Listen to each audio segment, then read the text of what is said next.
Ugh, taxes. Not when you've got strategies. Let's go, Terry. Well, hello, everybody. Welcome to another episode of Double D, Triple T. I'm Terri Peters, and I am interviewing Rone Davis with FrontNine Administrators. And Rone is a good friend of mine. I met him through the Mark Kohler Network. He works with a lot of my colleagues, and he sets up cash balance plans and 401ks with most of the time with companies that have multiple employees, not generally a single member LLC with one shareholder, though those, if they're making enough money, this could be a really great strategy for them as well. But I love Rone. He's got a great personality. We refer to him as Rain Man because he's so dang smart. And today he's going to share some of the TPA information that most of us don't know, trying to bring it to our living room so that we can understand it and not be afraid of it. And hopefully, look into it, give him a call, give his company a call and let him go through and see if this is a good strategy that would work for your firm. I have a client that had an extra $300,000 deduction in 2024 because we called Rone. We had him go through the 401k plan. It was already established. And Rone thought they were a great candidate for the cash balance plan, the 401h, and a profit sharing plan. And so between those three things, we got an extra big deduction. And so this is a strategy that does work. It is a strategy that allows you to reduce your taxable income and allow you to be able to take those tax savings, because you're not going to be paying tax on that, and put it into something laterally that you can actually grow and utilize when you're ready to retire.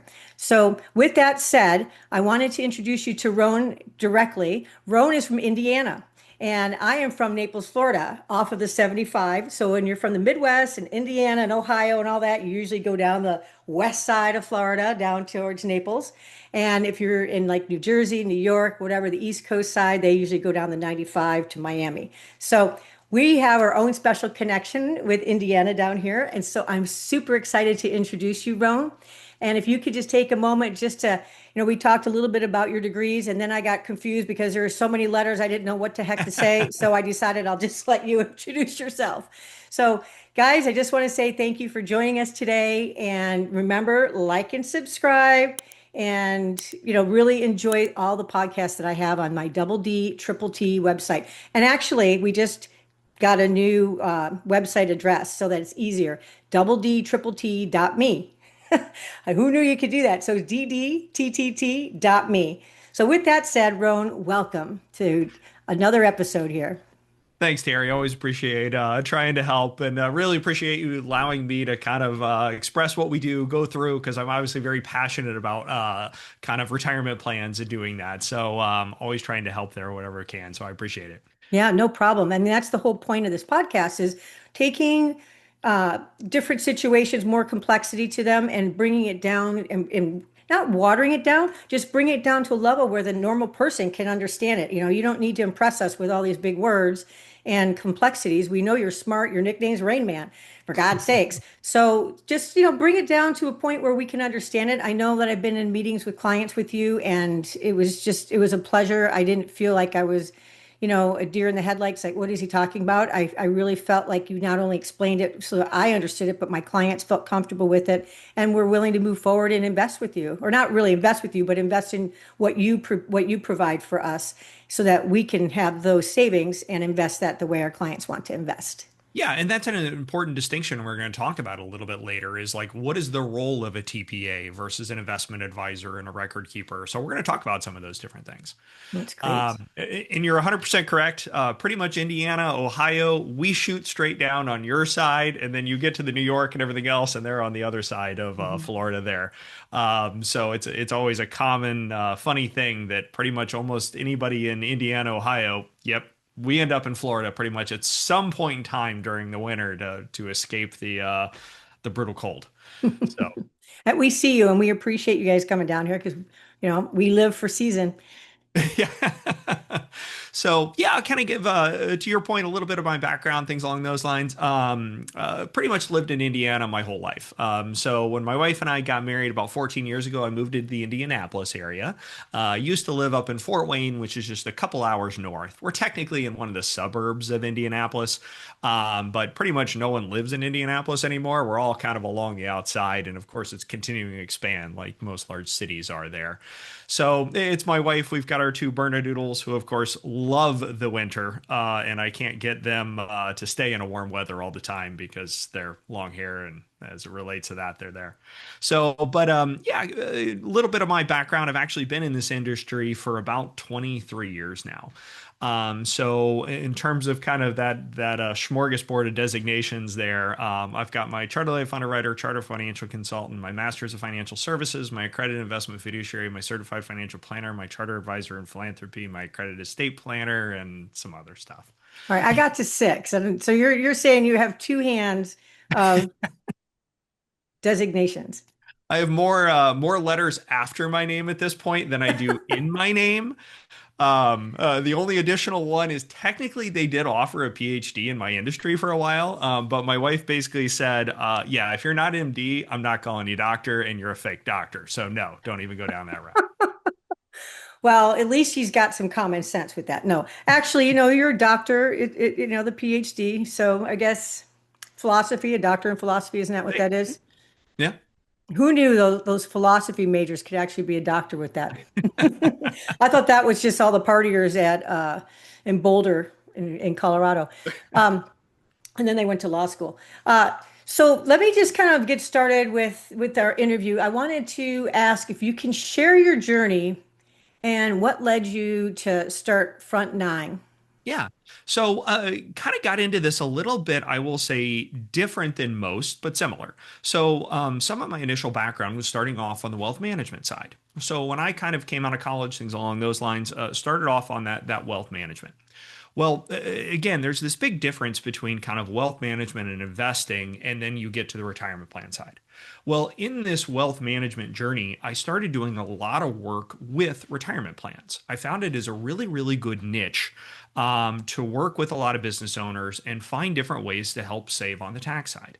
So, as I kind of continued down that path, I started implementing a whole lot of different plans for different companies. Well, eventually, the short version is I actually then started to get hired by third-party administration firms or actuarial firms to do consulting. And a lot of that consulting then was helping not only CPAs, attorneys, but also advisors and other TPAs learn how to talk, I'll say actuarial, to the average person. Because I'm not sure if you know this or not, actuaries are super introverts and love to stay in their box. I love my actuary, but he couldn't do a podcast even. I put him on stage from time to time. And he just freaks out. Like he just can't handle that.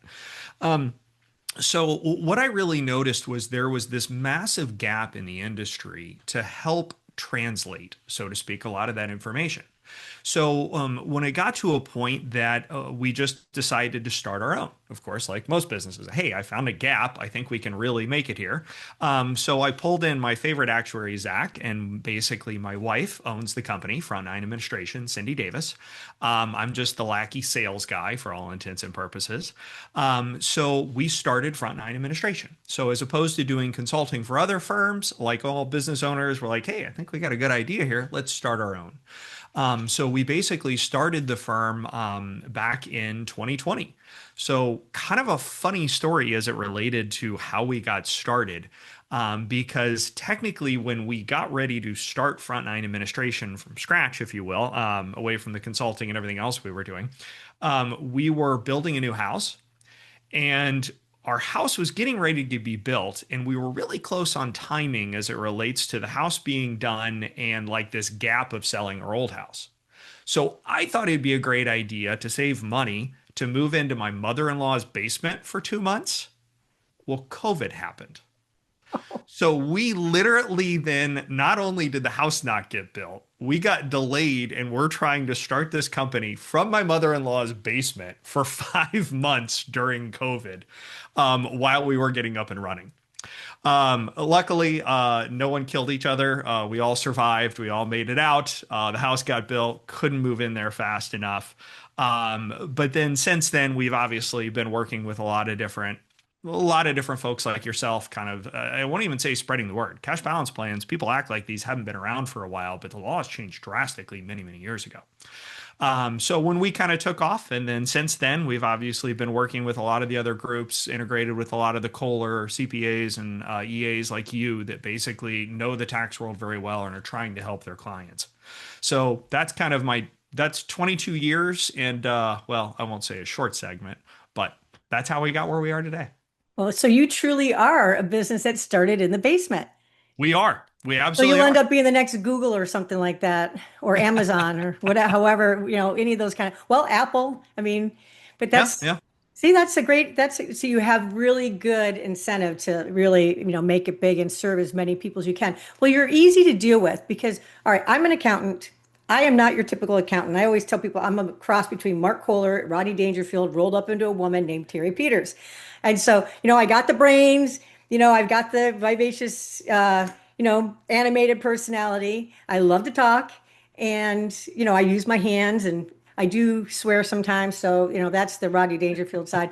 But, to me, it's a matter of being able to find people to work with me and with my clients that I enjoy, that I know my clients will enjoy, and they don't feel like they're being sold something. And then they're wondering, am I wasting my money? Because it's not cheap to do one of these. And we can talk about that as we move down into the interview. Absolutely.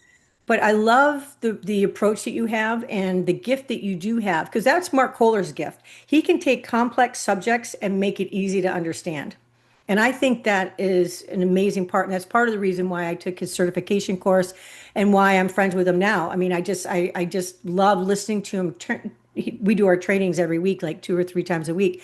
And I just love listening to him because he takes complex situations, he draws them out, and we've all seen him on his whiteboard. And you kind of do the same thing without the whiteboard. You just have a really calm way of explaining it. And, even with your emails, and if someone has a question, you're happy to help.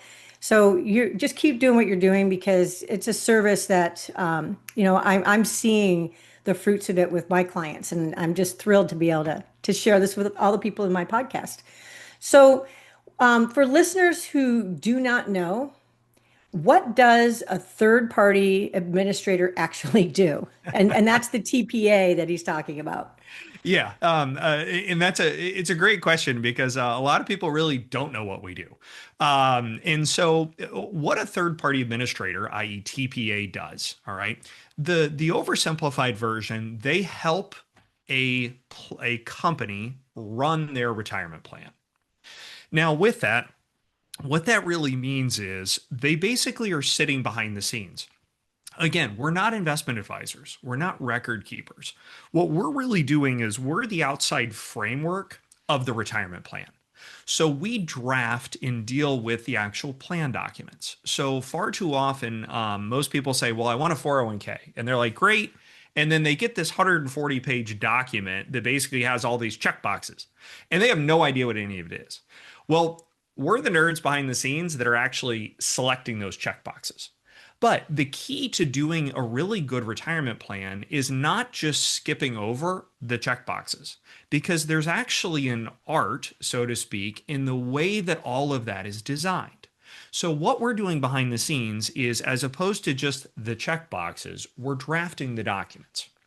And every plan is actually different. You can very much customize a lot of the different components there if you know what you're doing. So what we're doing behind the scenes is, number one, getting the goals of what the person's trying to actually accomplish. So talking through those types of things at a high level. And then what we're going to do from that standpoint is we're then going to draft the framework for the plan. So we draft the plan documents. Once the documents are in place, then our role from there is kind of the testing and compliance. So every year, then, most plans, especially most people are aware of 401ks. So I reference a lot of 401k stuff, and then I get into the other ones. But most of them just know it runs in the background. Or, hey, I was told I had to have a safe harbor because it's the only way I can contribute. Well, what we really do is explain why. And the answer is not, no, you don't have to have a safe harbor. The answer is X, Y, and Z. Here's why a safe harbor may work for you or may not, depending on what you're actually trying to accomplish. So what we're doing is, again, drafting that framework. So we're putting together that side, and then every single year they have this, what they call testing and compliance. And that deals with this safe harbor, right? For not safe harbor, you have to test the plan. Testing the plan is very simply, what is the benefit going to the owners versus the basically rank and file, call it everybody else. So what we're doing is making sure that those benefits pass IRS scrutiny or the IRS tests. So our job then is to calculate those figures. And then when you do have an enrolled pension actuary, anytime you're doing a cash balance plan, it's a requirement. So not every TPA can even do cash balance plans. So there is a special, call it smaller subset, because I will tell you, there's not a lot of enrolled pension actuaries that are out there. When you're even comparing, I think there's 1,400 enrolled pension actuaries in the United States. That's a pretty small number. So having a TPA that can also do these cash balance plans is a subset, because not everyone can do them.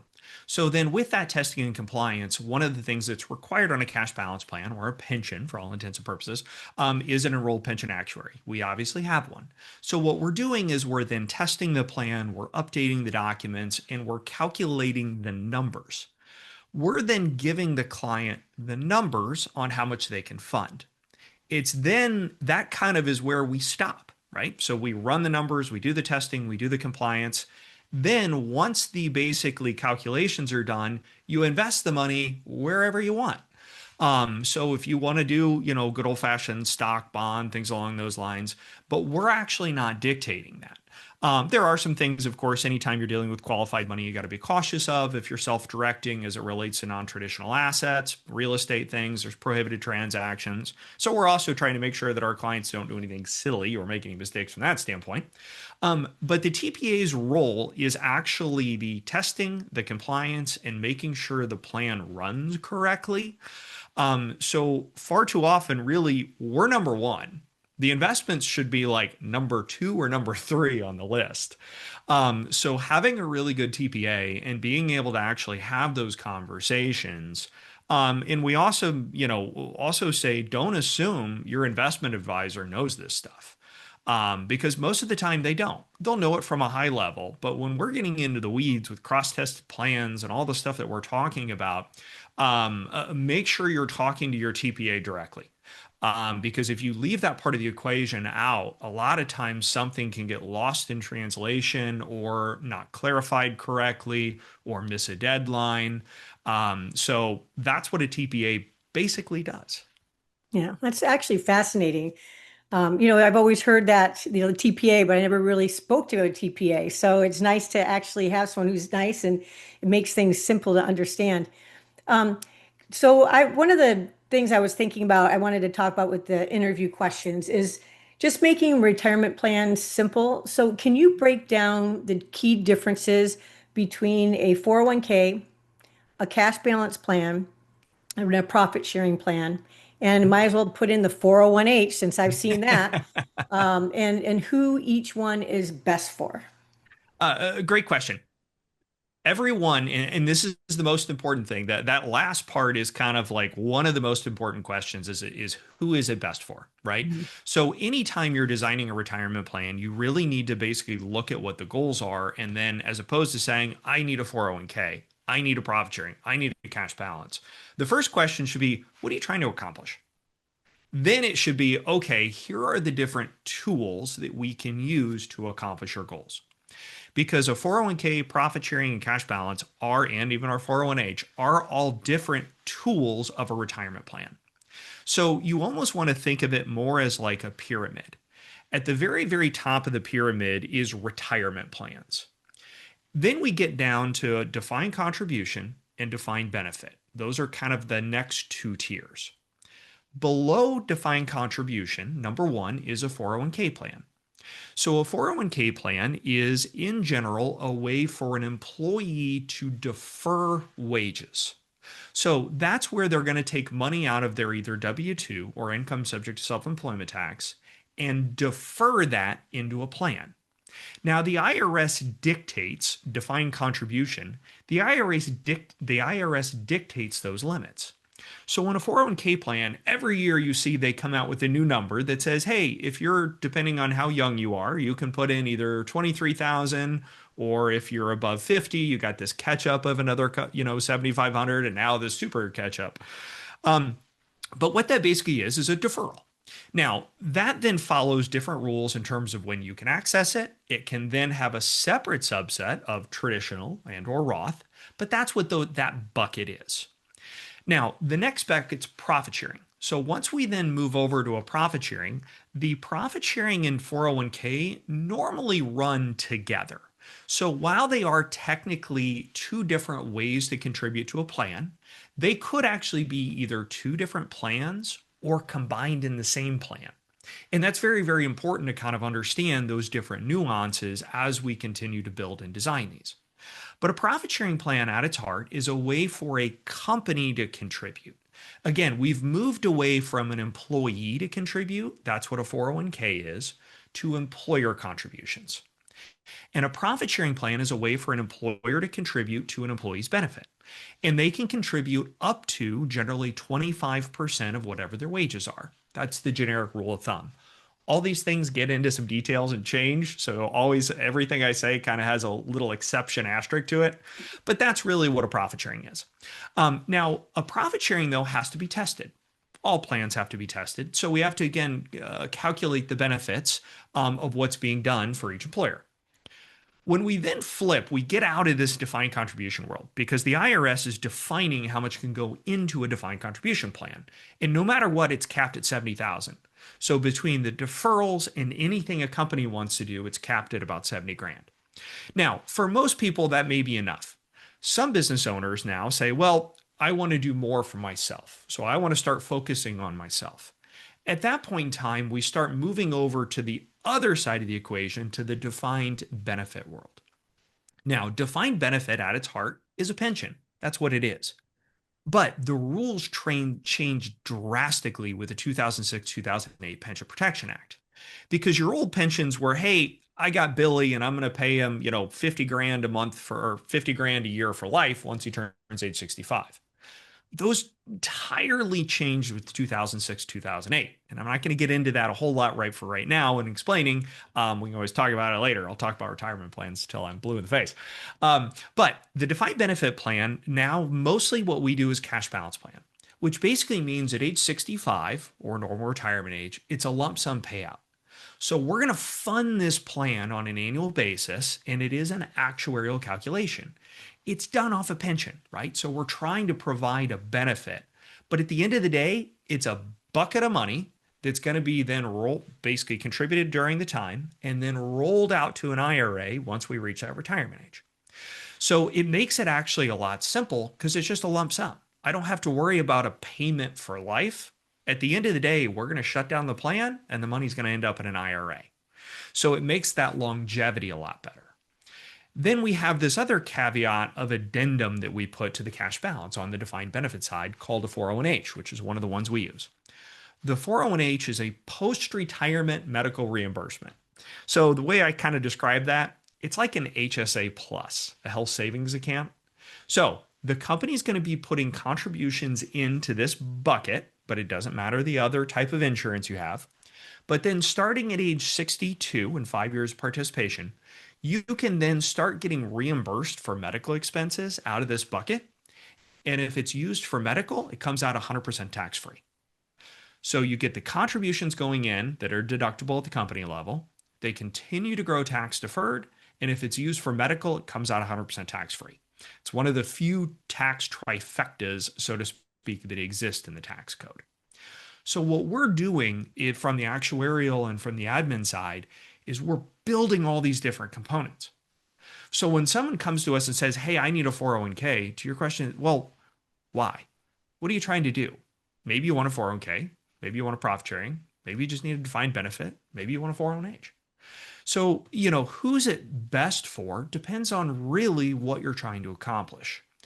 And I will say part of that depends on mostly how much are we trying to get in and what do you need for deductions? That's going to drive then our layout and our design. So your 401k is great for your first, I'll call it 20 to 30,000 of contributions. So if someone's trying to get in that range, your 401k is perfect. Now, most of our plans even start as what I call grow up plans. So most people start with that 401k as a good base. Then once they realize they're kind of maxing out those deferrals, they say, well, what else could I do? Okay, well, we may need to then add on that profit sharing component. Now we're going to do an employer contribution. We're going to do a little bit more money. Maybe that'll get you up to that $70,000 range. But we're going to have to give some more to the employees. So again, it becomes a calculation in really a cost benefit analysis. Is the amount that I have to give my employees worth the deduction? Now, once they get above that profit sharing, now there's kind of a little bit of a gap, but then we go to the next level, which is the cash balance side. Once we actually look at that cash balance side, we're now looking at people that want to put in 100, 200, 300,000 a year. So there is kind of a jump, right? When you then kind of cross over that next threshold. But now we're actually talking 100, 200, $300,000 a year of deductible contributions. So for a lot of our high income, and of course we deal with a lot of the high income earners as it relates to those types of plans because they've got the high income, they're looking for the deductions, and they have the cash flow to do it. So that's who really starts kind of fitting best is those folks that have that different income. But again, this happens over time. So a lot of times we'll start with the 401k, add on the cash or add on the profit sharing, and then add on the cash balance. Okay. Well, that makes sense. I didn't even know what the 401h was until we worked with this last client of mine, and I was fascinated by that. So I'm glad I appreciate you adding that in the description. So what is one common misconception that business owners have about retirement plans? Oh, I wish I could only name one. You can name more than one, but definitely one. Give it two or Um, three. I could never do anything in one. You never even have I, one drink. You got to have at least two, right? I think the probably one of the top misconceptions is that they're really complex. So they're not worth doing. They are complex, but the when it gets into the complexity, that means you need to have the right team around you to make it less complex, and so that you can focus on your business. And I think that's a big misconception that a lot of firms have, or firms that have also looked at these plans in the past is, well, this looks like I have to do a lot. That's where the TPA is important. Don't just look at one TPA, talk to several. I tell that to my clients all the time. Just like any accountant, we all do it a little bit differently. So don't think that there's one solution or one TPA that can fit the need. Kind of talk, and then find the one that fits best for you. Because when you start building, the IRS code is also crazy complicated. But that's why they hire people like you, Terri, to help them simplify it, right? Right. Or to run it. It's always going to be complicated. But the difference is they're required to file a tax return. They couldn't get away from it. When you get to the retirement plan, they think, well, if it's too complicated, I just don't even want to mess with it. So I think that's probably one of the largest misconceptions. And then the second one is the flexibility. They think they're very, very rigid and you have to do X, Y, and Z. And part of that's the industry. Part of it's the folks that are normally pitching them retirement plans also don't know because most of them is being pitched from advisors. And there are very few advisors that know this world really, really well. So I think those are probably the two biggest ones I would say out of the gate is, yes, it's complex. Put the right team around you and you don't have to worry about it. And then number two, there's a lot of flexibility that people don't understand within these plans. Right. And that's part of what I want to bring to the forefront when I'm doing these interviews is, there are self-directed opportunities, that you can do. And so then you can pick an industry that you really feel comfortable in, that, you've got this nice chunk of money to invest. And that way you're controlling the growth and you're controlling where you're going to move it around. Where most people think you just have to go to one of the big companies and you can pick, these stocks and that's it. where, I'm in the self-directed world all the time with directed IRA, that one of Kohler's firms, and we do a lot of work with them. I'm really impressed with all the options that I see people utilizing. And I have clients that are using everything. They're using promissory notes. They're using, investing with hedge funds, oil and gas. And then still the remainder that's sitting in that account, they're throwing it into stocks. So Absolutely. yeah, and crypto, don't forget crypto. So, but I think it's really neat that we have this additional option, because like Mark Kohler, he's the guy who gets out there on the YouTube, and he talks about these strategies and makes them, everybody wants to do all the Mark Kohler strategies. But he's not the implementer. We're the implementers. So I have worked really hard at understanding and really learning the nuts and bolts for these strategies. But I can understand them all day long, but I don't know how to implement that part of it. I can put everything on a return that needs to be on the return or in the books, for the bookkeeping or the accounting. But you're the person that we get those numbers from. And I know, like with my last client that got his plan with you, you gave us these numbers, and the first thing you said in your email was, do you want to adjust any of these? Because that was like the best case scenario, what the most was that we could put away. Thankfully, the client had enough to be able to just move forward with that. He didn't adjust it, but you can look at it and say, oh my God, I could put 300,000. Well, I don't want to put 300,000, and I only want to put 150 or 200 or 100 even. And so you can change the plan or the options to be able to accommodate a different amount that comes out. Like you were saying, it depends on what your plan is, what is your purpose, why do you want to do this, what are you trying to accomplish, and then the next question is, how much money do you have to put away? Yeah. Because I have clients that don't have a lot to put away in retirement, and I have other clients that want to put away as much and more as they can. So this gives an alternative to doing, like, overfunding a life insurance policy or something, doing the cash balance plan. So I love it. So that brings me into this next area I want to talk about, with strategy and compliance. So how can business owners use retirement plans to reduce taxes and build wealth? I think we kind of talked about it already. I mean, Yeah. you want me to It's hit that one, or do you want to hit that one? You go ahead and hit it, and then I'll add some color. I've talked enough for the last couple minutes. Okay. All right. Well, I mean, I'm interviewing you. So people probably don't want to hear That's me. They fair. want to hear you. But I'll tell you how it's worked with my clients. So it's an additional deduction for the business. I mean, the employer makes the contributions. So it's not coming out of your paycheck. The company itself is taking that as a deduction. So it's an employee benefit plan. And so therefore we can take that deduction, so it reduces your taxable income, which is what we want to do. I don't want to give the money to the IRS, but I don't want to get in trouble either. So I got to follow the Internal Revenue Code, and I have to make sure that I'm compliant with these things. That's why we go with the TPA, who's the expert in that field. And if we ever did get called on the carpet, we would just, have you be part of an audit or whatever, and, you would be handling all that. So And hopefully. yeah, and actually that's a great point, because we have the audit support. So and we've been through audits. We've been through several audits. Like, it's not they come up from time to time. And that's probably a twofold question I get a lot is, number one, does this increase my audit risk? I'm like, no, it's a retirement plan. If you get called for an audit, you're just getting called for an audit. Like, it happens. You're not in trouble. Um, They're just, yeah, they might have they're going to take, an audit division, and then AI pulled you. yep. Pulled my client, which none of my clients are being audited for that. So let's just like put that out there, knock it on wood right here. But for building wealth, what I love about it is, so we're taking the money from the business bank account.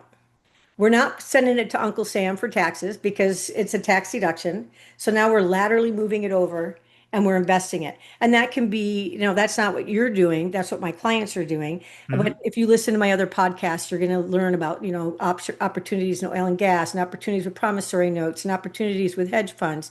And as I continue growing, we'll be having more and more opportunities for people to present from their hearts what they have put together to be able to help people be able to invest it for their future. And so that's where the growth comes, because it's tax-free growth. You don't pay a dime in taxes till you pull the money out. Correct. And I Unlike think a that's, Roth, you don't pay ever, but on this, yeah. And I think that's it's a great point, because we have these debates in a couple different ways.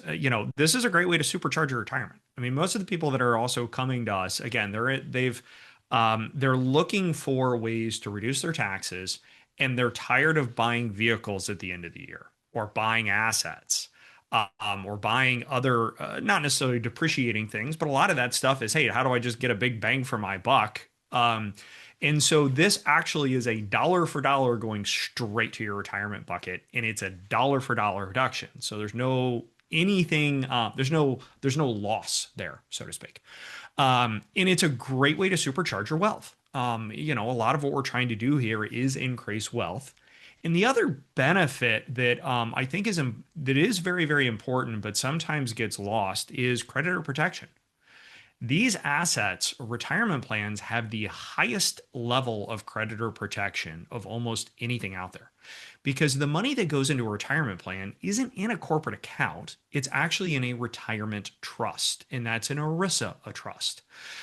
So it actually has some of the highest creditor protection that can exist. So if, especially for doctors, attorneys, anyone that's in a highly litigious area, which seems to be about everybody at this point in time, all those dollars are creditor protected. So the only person that can really get at those dollars more than anybody else is an ex-spouse. So if you get a divorce, okay, I can't really protect it from an ex-spouse per se. But anyone suing the company, creditors, even personal, whether it's on the personal or business side, this is a great asset protection, let alone, like I said, it's a dollar for dollar way to build your wealth, and still get that. So it's, in my opinion, obviously a no-brainer, but people don't take advantage of it nearly as much as they should. Well, yeah, one of the things I hear my clients say, I don't have the money to spend on that. I'm like, you're not spending the money. You're just moving it out of your hands, so you're not spending it on your vacations and your fancy car and a house that's costs a lot more than you really need. You have two choices. You either spend it all now and then hope you have something later, or you sacrifice now and move the money over here, invest it wisely, and then when you are ready to get rid of this operational side, when you think of Kohler's trifecta, and you move out of the operational side, owning your business, having your W-2 job, whatever, and then you move it over into your passive side for retirement, all that sacrifice that you did along the way and investing that money, that's going to be paying off. And so that's what I'm trying to teach people is you're not spending money. Well, I can't do payroll. I have an S corp. I can't do payroll. Well, you're taking out distributions. And you know what? If we weren't an S corp, you'd be doing 15.3% of the whole net. We're gonna just like carve out a small amount for reasonable compensation, and we're gonna hit you with that, and the rest of it's gonna be, no tax on it. It's the same thing with the retirement. We're gonna let you have the IRS is gonna let us have the deduction so that we pay less in taxes. And now we're sticking over here to grow. But you could put so much more in. I was shocked at how much more you could actually put in. I really didn't know the power of the cash balance plan. And when I met you at Kohler's last event, because there's different people that, do these things. And when I met you and you're like, oh yeah, I'm Rone Davis. I'm like, oh my God, you're Rone. Yes. And I was so excited to meet you because I know all the other people that you work with, and I know that they can pick anybody and they're working with you for a reason. And so I was super excited to know you on a personal level so that, when I have a client that fits the bucket to be able to do this, I could say, hey, Rone, can you talk with so and so? And you're always just so kind to be able to speak to someone, and you're not charging for that initial call, which I think is really important. And I hope I'm not like letting the cat out of the bag, but I mean, No, because we don't. I do a complimentary call before I even take a dime from anybody, because I don't want someone, unless somebody just has like they want to meet for an hour and they want me to, advise on something. Sure. But if it's like somebody who wants to talk to me and see if they want to work with me, I want to interview you. They want to interview me. And it's the same thing for you. You want to interview them to see if that's a client that you would want to, bring in. And because people don't realize that when we own our own firms, we have the power to say, no, we don't want to work with you. We've asked you to do this, this, and this. You're dragging your feet. You're arguing with us. You're not going to be a good fit. We want clients that value and appreciate us, that we can respect as well, and that we can have like a relationship together moving forward, and not just give me these numbers and let me do this. It's more of, we want someone to feel comfortable to come to us and ask extra questions. And, maybe something they're surprised at how much a company can put in and say, hey, they're talking to their friend and they're like, well, I wish I could do that, but I've never heard that. Well, let me introduce you to Roan. And so by doing a complimentary initial call, you could say, these are the things you can do. If you're interested, we can take the next step, but somebody's not paying and then being like, oh my God, I don't even qualify. I just wasted money. Same thing with me. I would rather know that if I'm going to take somebody's money to pay for my fees and my time and my knowledge, I want to make sure it's somebody can get value for that. Yeah. And I think you're the same way, which makes me really happy. Yeah, you have to be. And I'll be one of the first people to tell a client if what we do doesn't fit for them. So we've had that, from time to time is, they'll come and, they're looking for X, Y, and Z. But when we get down to, I'm like, yeah, well, I can save you all the money. But, well, I'm looking to, build a house next year and this, and I need to get the money then we're not the right fit right now. Or vice versa. It's just the math doesn't always work. Maybe they're stuck in that little zone that I talked about earlier, where they're only maybe trying to put away 50,000, and not really ready to make that next jump. That's okay too. We're not going anywhere, but most clients also just need an answer. And the difference of, kind of like the way I obviously operate is two things. Number one, I'm not the suit and tie guy, never have, well, I used to be, never again. I'm much more laid back, but then, give a client the answer. Whether you like it, don't like it, here's the answer so they can make a decision. Because not all answers are always, roses, peaches, and happy. Sometimes, the answer is not what you want to hear. But it's also our job to make sure our clients get the right answer and get the right education so they can make a good decision. Mm-hmm. And that's a huge, I feel like, lapse is, work with us, don't work with us. Here's the answer. Here's the advice. Here's the pros, cons. So you can make an educated decision as a client, whether it actually makes sense for you, as well. Yeah, exactly. That's the whole point. There's so many tax strategies out there, and everybody wants to do all these tax strategies. But what I do, my role is I'm looking at what your books are. I'm looking at what your spending habits are. I'm looking at what's in your accounts. I'm looking at what's been happening in the past. Sometimes we have to have a come to Jesus talk and say, hey, we're not putting a dime in your retirement till you get your credit cards paid off. Yeah. And why? Because I know in 2 years you're going to pull out your money out of your credit cards. I mean, out of your retirement accounts, and you're going to go use it because you can't use your credit cards because you're over on your credit cards. So what we're going to do is we're going to work on this. We're going to start changing some of your spending habits and help you start, reining that in your inability to be able to have self-control over your spending. Once we get that 3 or 4 years down the road and they start realizing how they were wasting money and how now that they got the credit card debt off their back, now they've got this extra money. That's when we call you back and say, okay, Roan, what can we do? Absolutely. We're ready to start investing. And so have you had clients that have done that, have circled back, years Oh, later and saying, absolutely. okay, we're in a different financial position now, we're ready? Absolutely. And vice versa, I've told them, hey, this isn't good for you now. Call me in a couple of years, get that other stuff straightened out. So yes, no question about it. We have definitely had, clients that I haven't heard from in 2, 3, 4, sometimes even 7 years that, hey, I know you talked to me a while back. I wasn't ready, but like, hey, here's where I'm at now. What can we do?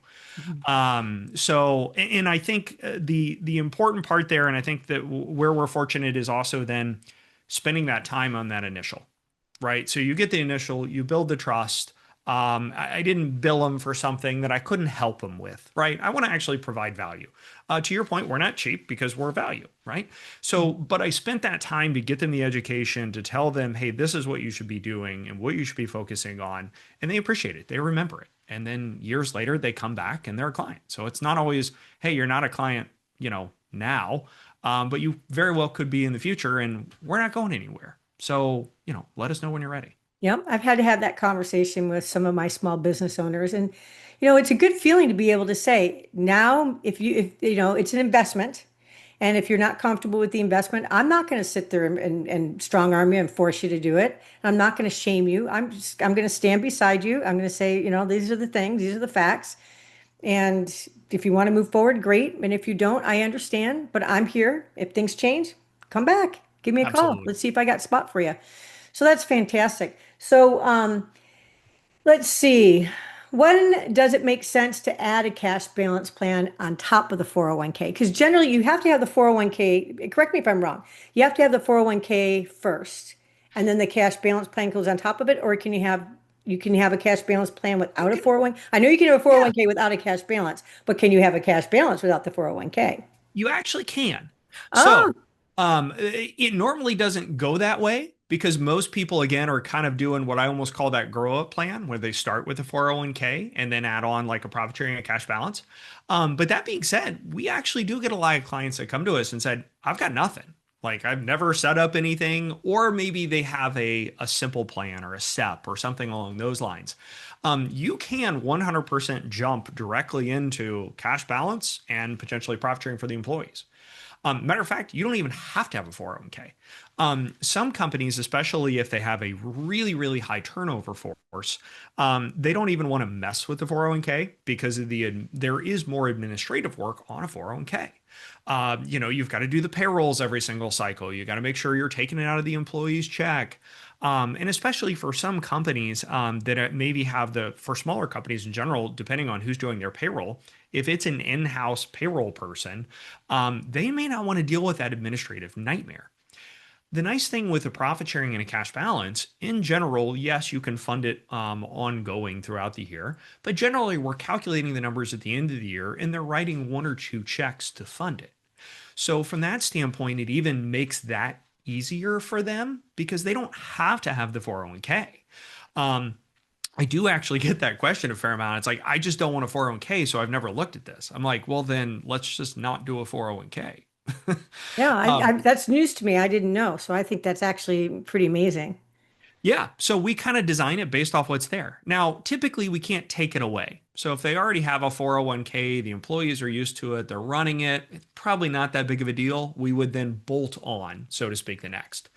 I normally say that cash balance next level, and part of it depends on how many employees you have. The more employees you have, the more you need to get in for an efficiency side. Because you still have to, when you do these cash balance plans, we still have to give some money to the employees, but we give it to them in profit sharing. We actually run through the numbers. That's the whole point of what we call a design study when we do our initial work. But basically, I would say the folks that make the most sense for the cash balance are the ones that are really ready to put 100, maybe 150,000 a year. When they really get to that point, when they can write that level of check or more, that's when it really starts, I will say, making a lot of sense. If they don't have any employees, because we do some solos for sure, or owner only plans, then yeah, we can do it at a lower level. We can do it at 50,000. Now, granted, at that level, they may be fine just with a 401k profit sharing. But, if they're looking at 50, 100, or 75 or something and no other employees, it's a possibility. We're always looking at it from efficiency. So, I get this from time to time too, which is my own bias that comes into play.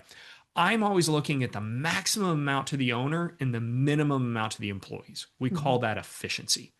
Now, I have unfortunately stuck my foot in my mouth sometimes when I talk about these efficiencies because I'll have an employer come back and go, no, like I've been actually looking for a way to give my employees more. Oh, great. Well, how much you want to give them? Mhm. I can pass testing, and now you can do this much larger amount. I've had that a couple times. I mean, we do have some employers that of the total contribution, only 50% goes to the owner and 50% goes to the employees. And they can actually reward their employees that way because the way we design our plans, it's also very discretionary once we hit our minimums. So if they want to give an employee a bonus, they can. We actually had a very interesting one with a trucking company that he did trucking. And so he was having a really hard problem actually getting his employees to show up for work. And every time they didn't show up for work, he lost a load. He started actually giving them, and he would keep account, $50 a day they showed up to work into their retirement plan. All of a sudden, he literally his amount of not show went down by 80%. Wow. He didn't care. It saved him so much money because he didn't lose the loads. He was fine giving them $50 a day for literally every day they showed up at work.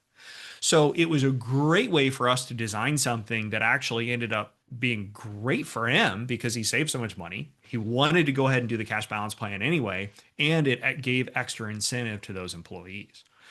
So I sometimes even have to watch myself because I get worried about sometimes the employee cost, and sometimes that's the goal of the owner. And it can be my own fault for not saying, well, hey, what are you trying to do? But we talk about that too. Or, hey, I've got a couple key employees that I'm looking to do a lot more for. What are my options? And so we'll design the plan around a couple of those different employees as it relates to that. So there's a lot more flexibility there, not only for the business owner, but I sometimes forget, oh yeah, we're trying to also help out some of the employees because this is a real benefit. And when it goes into the profit sharing plan, it's not counted to that employee's income. This is not an add to their W-2. What that also means is it doesn't flow through payroll. So if you give an employee 5 grand, 5 grand goes directly into the retirement plan account. There is no additional FICA tax. There's no payroll taxes. It immediately goes into that account for that employee to continue to build. And typically we'll put a vesting schedule. So if they leave within a 3-year period, they don't get the money. After that, they're usually 100% vested. So if they have the 3-year vesting and they left after year two, Mhm. and so they say they had 100,000 in that account, are they able to so they end up forfeiting the entire amount? So what happens to that? Yeah. So it actually becomes almost like a credit to the plan. So let's say you had Billy, you fight, and it doesn't matter how the employee leaves. You can fire them. That's not like a thing. The only way they otherwise would vest is if they die, we give them the money, or if they become permanently disabled, they become 100% vested. But beyond that, let's say you fire Billy after 2 years, and let's say you had 10 grand in his account. That stays inside the plan.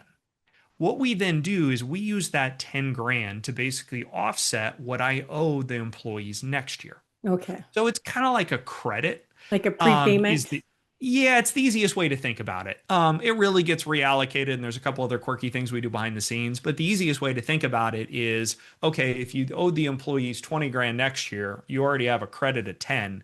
You only have to write a check for 10. Right. And yet the employees get the difference. But it is 100% forfeited. It stays inside the plan, or it's kind of like Survivor Island. Whoever is left at the end gets the money.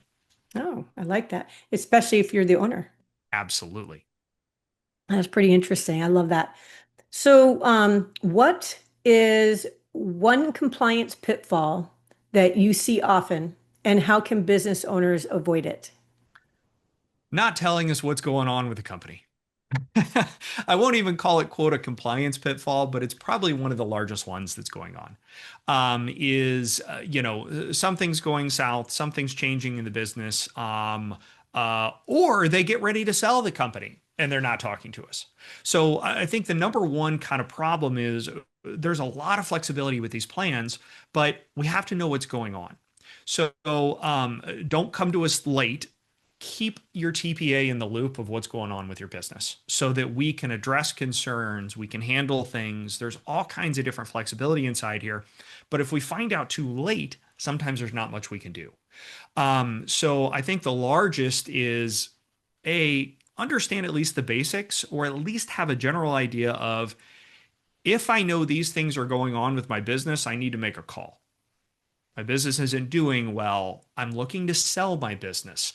I've dealt with this one a couple times where they came to us at the last minute and be like, oh, hey, we're selling in 2 weeks. Is there anything I should be doing? Yeah. Call me 8 months ago. Because there's a lot of problems. And it's not that you can't unravel or terminate a retirement plan, but I actually work directly a lot of times between ERISA attorneys on a buy and a sell.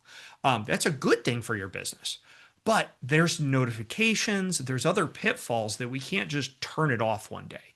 I had one that came through and somehow neither one of the ERISA attorneys realized it was going to create a $180,000 excise tax.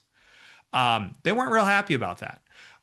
Needless to say, we did a bunch of work between the two. I had to negotiate. We got it done. Everyone happened. We avoided the excise tax because no one wants to give that to the IRS.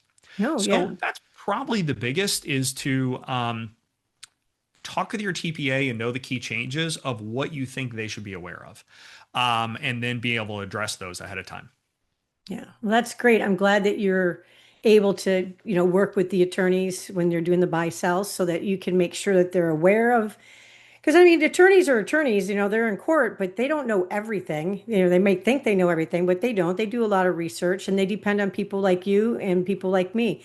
I mean, even Kohler's attorneys, they're not doing the tax returns. We're doing the tax returns. Yep. So it takes when they talk about takes a village, but it does. It really takes the right people surrounding you to take care of all these things. And that's part of what my sweet spot is with my firm is I find these relationships and I build these relationships so that when my clients come to me, they're coming to a table with a lot of people around that they can depend on to go whatever direction or feed something into their company that they don't already have or that Absolutely. they have and they're not happy with who they're working with. So I love that. All right, so let's just talk about a little bit on the future and the practice advice. So, how is new? No one likes this question. I hate when people ask me this question as well, but we're going to ask it anyway, so you can get me later. How is new legislation like the Secure Act 2.0 or the big beautiful tax bill? How is that shaping the future of retirement planning? So, it is both good, bad, and indifferent, like anything else, right? So, what's kind of interesting is it depends on which side of the equation is. Surprisingly, the big beautiful bill almost did nothing to retirement plans. There were some other different items that kind of came out of that have some, I'll call ancillary or more like spillover effects, but really nothing changed in the retirement plan world. Now, Secure Act 1.0 and 2.0 were actually some of the largest legislations that have happened since 2006, 2008. But that's the gap. Not much actually changes in the retirement plan world, minus a few little things. In most of the items that actually happened with Secure Act 1.0 and 2.0 dealt more with 401ks, not as much in the cash balance pension side. There was a few rules that came into play that actually were good in terms of when we could implement these plans. This was probably the largest one that was actually very much a positive. It used to be if you were going to implement a cash balance plan, you had to sign the plan documents by 12/31. Secure Act 1.0 changed that, which means we could sign the documents all the way up to tax filing plus extension and still implement for the previous year. That was one of my happiest days because no longer are we trying to sign random documents on 12/31 and then find out, well, oh, our taxes are terrible. We don't need the plan anymore. So that was probably a very, very positive one. As it relates to some of the different other ones on the 401k world, a lot of the changes are good, but I'm going to also say unfortunate. I don't like some of the changes that have come through with Secure 2.0 and requiring Roth and some of these others. Now, a lot of people think the One Beautiful Bill affected a lot of items with retirement plans, but actually most of them were 2.0 that didn't come into effect until 2026. So it's just coincidental that 2026 is kind of a year that some of these changes are coming in. But we'll see. Again, most of it deals with deferrals, who's eligible. What I don't like is it's putting a lot of administrative burden that people aren't expecting on 401k plans, not only on the administrative, but on the record keeping, because they now have to keep track of all these different employees that they didn't have to before. I get in many ways what they're trying to accomplish, but I think there were a lot of missteps. I mean, we all know the government does that, right? They put together a law and then later on go, oh crap, we didn't think about this, this, this, and this. So we're dealing with a lot of that right now. As it relates to the cash balance or the pension world, I'm actually not worried about it. Again, not much has really changed on that side. So most of the changes in the last 2 decades only apply to 401k plans and kind of like some of those eligibilities. So luckily, as long as tax rates continue to stay and people still don't want to pay taxes, retirement plans are still going to continue to be one of the best ways to avoid. Yeah, that's great. Well, I mean, they are a definite great tax strategy and one that a lot of, working with Mark Kohler, as people listen to his podcasts and things on YouTube, they get these ideas that they normally, they're like, my tax person doesn't do any of these. They told me we can't do this, we can't do that. Well, taking his certified tax advisor course for me just gave me, it allowed me to talk with the attorneys, not only Mark, because Mark's a great idea guy, but to actually sit in a meeting with, one of the KQS attorneys and talking with my client and really getting, comfortable with these strategies, knowing that they're vetted by attorneys. Like it's not, this isn't a red flag. This isn't this, this isn't that. It's safe. It's in the tax code and here's the history of it, blah, blah, blah, blah, blah. Then I can own it. I can put things in place because I feel comfortable with it. Because I never ever want my clients to be in a precarious position where, you know, I'm waiting for an audit letter because that is just not the way I do business. I want my clients to be able to sleep at night. That's the beauty of working with Terri Peters is, my clients can sleep better at night because they know that I've got them covered. I've got their backs. And so learning about this additional way to get money in your retirement, you're not stuck at 23.5 or 24 or whatever, it's 70,000 if you do the after-tax contributions and the profit sharing.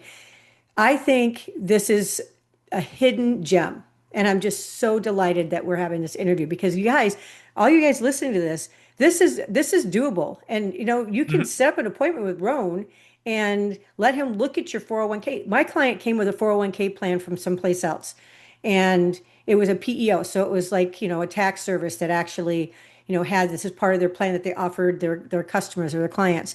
And so Rome was able to get a hold of that. He was able to review it, give us his feedback on it, and be able to, work around that plan. And if we needed to have anything adjusted, you would have given us those recommendations. But it turned out we didn't need to do that. So that's fantastic.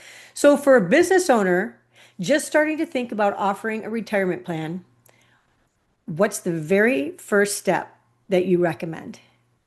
Get with a TPA that's going to go through your actual desires, needs, and figure out what it is you're trying to accomplish. You hear that, everybody? Three things. That's what, and Rowan, you're okay. Like I tell people the same thing.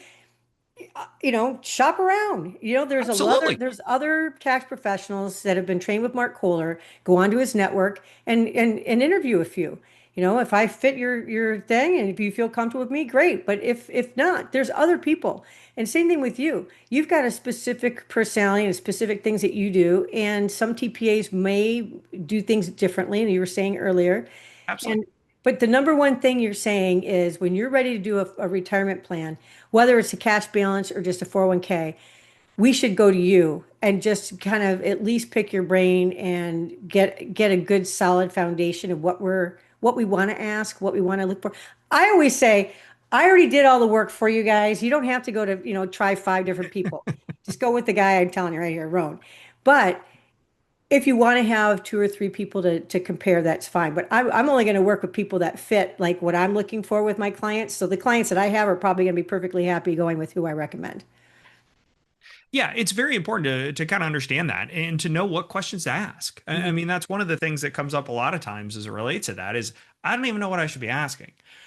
So, even from my perspective, I'm trying to vet a lot of those different things and help my clients or prospects, whatever you want to call them, understand what questions you should even be asking so that you can get educated with it. And that's a big part. Even as who should I ask, don't always just ask your advisor. And listen, like I said, I grew up in the world. I know, and I work a ton with investment advisors because they're the ones who are implementing, right? But don't assume your investment advisor knows retirement plans. In general, and these are old statistics, but I think this is very important to understand as it relates to asking your investment advisor regarding retirement plans. This goes back about 5 to 7 years or so, but the average investment advisor, if they had 5 401k plans and they had 5 million in assets in those plans, they were in the top 2% in the country of 401k advisors. That's not very many. We administer close to 300 cash balance plans. So understand also the people that you're asking the questions to may not actually be experts. And the best people, in my opinion, when you actually ask that question and ask them, If you're asking your advisor, how many actual 401k plans or retirement plans do you have? And I'm not saying it to be, and they may be coy about it. Oh, yeah, no, I deal with those. Give me a number. Like, are we talking 2, 10, 20, 50? Like, and it's not necessarily to drag them down. Everybody started somewhere. When I started in this plan, I had one. I get it. You got to start somewhere. You got to learn. But it kind of, it might be one of those things too that, okay, well, let's then get the TPA involved or find me a couple of TPAs that are the experts and they'll help both of us. Don't try to rely on the advisor to answer all the questions. Let's get behind the scenes and kind of learn it together. I do that a lot with advisors too. Advisors, CPAs, EAs, all of them is, hey, let's not always have our discussions with the client on the line. Let's do an offline call so I can also gauge what your expertise is. I don't want to get into, everyone gets a little defensive. No one wants to say that they don't know it all, myself excluded or included. We all have the ego a little bit out there, whether we want to admit it or not. So we don't want to admit we don't know everything. But what we want to do at the end of the day is help the client. So sometimes just kind of even having that off the record call. Hey, where are you at? What do you know? I don't want to make you uncomfortable. Let's have a talk. Some are great about that. And some will just say, Terry, you're wonderful about this. You're like, I don't know. That's what I have you for. It's true. And you know what? I don't need to know everything. That's right. So, you'll have those. But ask the questions and then just make sure to get the right people on the phone and don't assume that the person you're talking to does know it all. Ask the question, how many do you actually administer? How many of these do you have so I can kind of gauge the expertise so that way I'm also getting the right advice. Right. And I know several of my colleagues through the Kohler program that utilize your services. So I know that you are doing all sorts of plans, huge ones and then small ones and anything in between. And so you are well versed, and pretty much any kind of client that we could bring to you, you would know exactly what to do, which makes me really happy. It makes my job easier because I can trust you. And like we were talking before we started the interview, for me, I'm an energy person. So when I got to meet you when we were at our last conference, I mean, give you a hug and say, hey, nice to meet you. And it's like, oh my gosh, I found my person. So I'm happy because it really makes a difference when you have somebody who doesn't talk down to the clients, doesn't walk around like he's bigger than everybody else or she's bigger than everybody else. We're working together. I mean, financial planners, they're great, but they're not tax people. And then there's nothing worse than hearing someone say, well, talk to your tax person. And then the tax person, I give them the information and then their financial person like argues about it. I'm like, okay, so I'm not telling you like what to do in the market and what to invest in. Don't tell my clients what they can and can't deduct because that's my job. But it's neat that we have different facets of the professional strategies the tax strategies that we can do that are at a professional level because we all do work together. The tax attorneys, I never worked with tax attorneys ever unless there was a problem, like a major issue. Then you would call like a tax issue, where you have to go to a resolutionist and you might need to have the tax attorney. But now that I've worked with Kohler for the last 3 years, oh my goodness. I don't really work with Mark, but I mean, I'm trained with Mark. And I use tax attorneys all the time. All the time. And so now that I understand what you're doing with my clients, because this is a new spot for me. This only been this last, for 24, we did a plan, but this is a new thing for me that I have brought into my wheelhouse because I was afraid of it. I didn't understand it. And so I just kind of like, I got to focus on these things. And when I get these things down, then I'll reach out for the next, arrow to put in my quiver. And so and now that I know and have seen it work with this one particular client, especially like the volume that he was able to put in there, I'm like, okay, this is great. So to hear today that we can even go lower than that, especially if it's a single member LLC that elected S Corp, and maybe there's no employees, it's just a shareholder employee. We don't need to have 500,000 to put into it. So. Nope. But, basically you're saying once you get to that 70,000 and you want to put more away, that's when we start looking at what you're doing. That's correct. Unless we don't want to do a 401k and we just want to go directly to the cash balance. Yep. Okay. Perfect. Okay. What is the most rewarding part of your work with business owners? Variety. Variety change. I love to see how to me it's fascinating how people have learned to make money. And so I get to meet with everyone from somebody who literally sells auto parts. They sell basic auto parts to repair, to these aren't for just your doctors and attorneys. Mhm. Matter of fact, kind of laugh, attorneys are like the worst.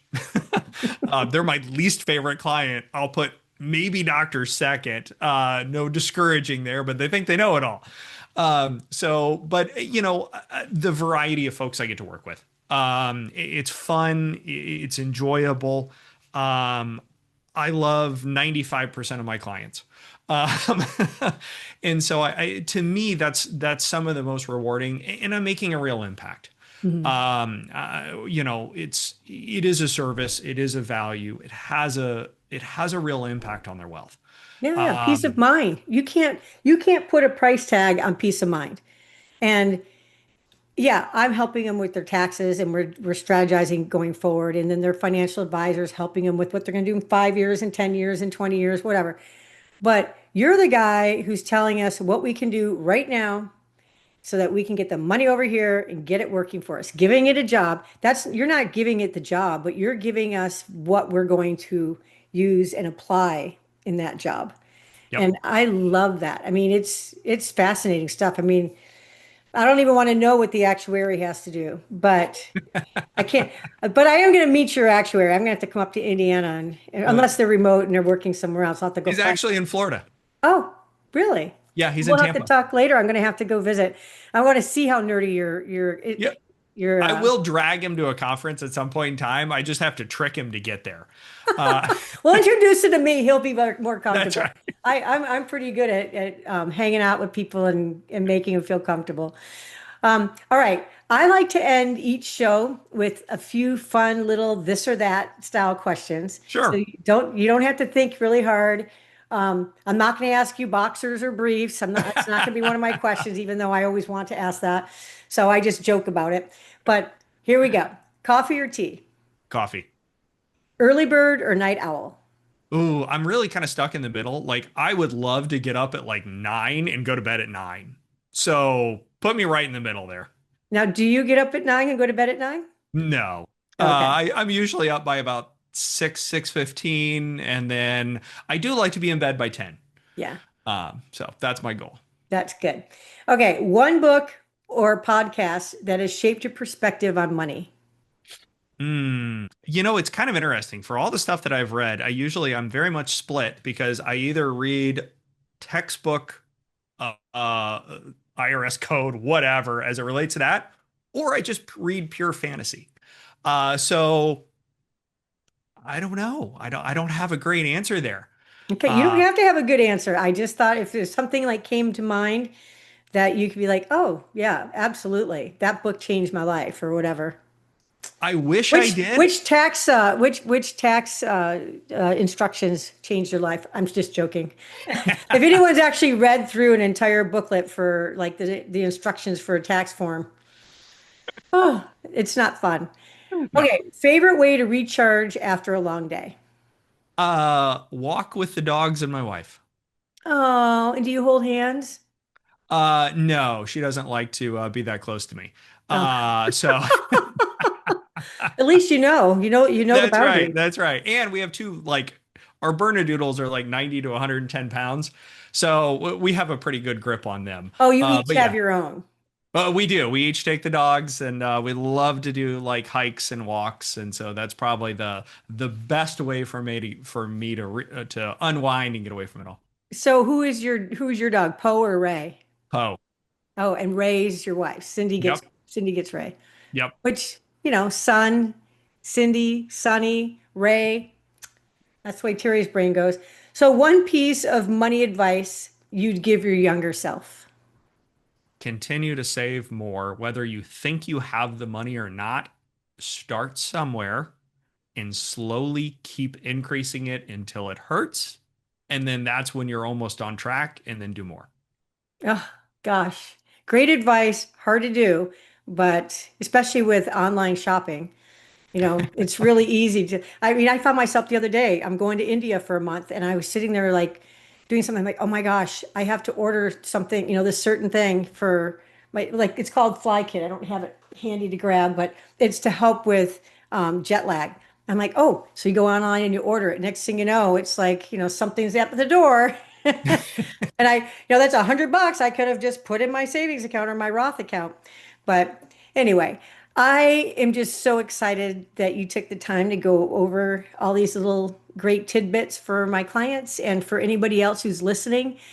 We will have information and ways for you to reach out to Rone, or you can reach me directly because I know Rone and I'm more than happy to do an email introduction to introduce you guys. If you work with me and you want to see if this fits into your wheelhouse, if I haven't already talked to you about it and you are curious, just let me know and we'll set up a meeting with Rone as well. But just remember, guys, these days, it's all about liking and subscribing, keeping the followers going. And the reason I'm doing this podcast is I want to be able to bring really great content to people.